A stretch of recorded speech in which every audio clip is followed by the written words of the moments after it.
Yes, we are. Yeah, welcome to the heart of the City of London, the financial heartland of the country. Let's talk about that with my guests this morning. Richard is the founder of Leave Means Leave, and Ian's from the Food and Drink Federation. Morning to you both. Morning. Richard, and Ian, both of you sort of disagree on many issues when it comes to Brexit, but one thing you agree on is that we are no further forward. Business has no more clarity over the last sort of 48 hours. I mean, the truth is, nothing has changed. We've still got the weakest Prime Minister in memory trying to promote the worst deal in history. And what she now needs to do is actually to start listening. A third of her MPs have said they don't want her to carry on. She needs to start creating some certainty, and the only certainty we've got is that we're leaving next March the 29th, and we need to prepare full steam ahead, properly, totally, to go to a world trade deal. That's what we call a managed no deal. There's some technical arrangements to put in place. We need to go for that so that businesses know exactly where we stand. What is a managed no deal? A managed no deal is say we're leaving. It's pretty clear that we can't get the current terrible deal through Parliament, and therefore you need to put in place some technical arrangements around some fairly boring technical issues so that we leave and then things carry on straight afterwards. And so you avoid all of this ridiculous scaremongering and sort of Project Fear round two that we're hearing from various people. Ian, you fundamentally disagree with that idea of a no deal. That would be very damaging for your members, would it not? Absolutely. I mean, I completely disagree with what Richard said, but I agree with one thing he said, which is that we cannot continue with the chaos we've got now. We're in danger of the biggest failure of public administration this country has seen since the partition of India.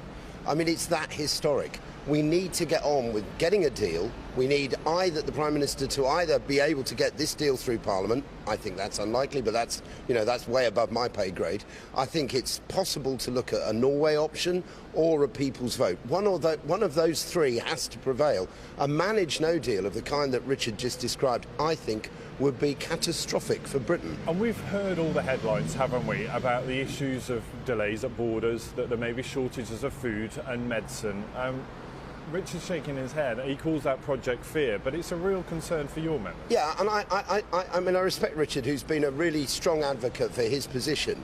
But I'm engaged with the government on no deal planning, and it's not scaremongering, except in the sense that if mongering is a verb to explain, then I am scaremongering. It's really, really scary.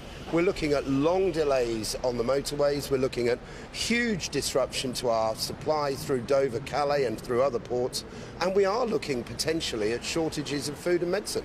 Ian, Richard, if business is saying this, if this was what we're hearing from companies that are trying to do business now, let's be very clear. That's a real fear, isn't it? No, let's be very clear. This is from organisations and lobby groups that don't want Brexit to happen at all. The truth is, we've got lots of other ports around the country. The truth is, business people, smart business people, are always very good. You find ways to get around hurdles, to jump over barriers. Yes, because of the incompetence of this government, we've come to this too late. But there's nothing like a short deadline to focus the minds, concentrate the attention, and we'll get it done. And the suggestion, we've already heard, we know full well that the leaders in the port of Calais, in Normandy, they're not going to put up barriers.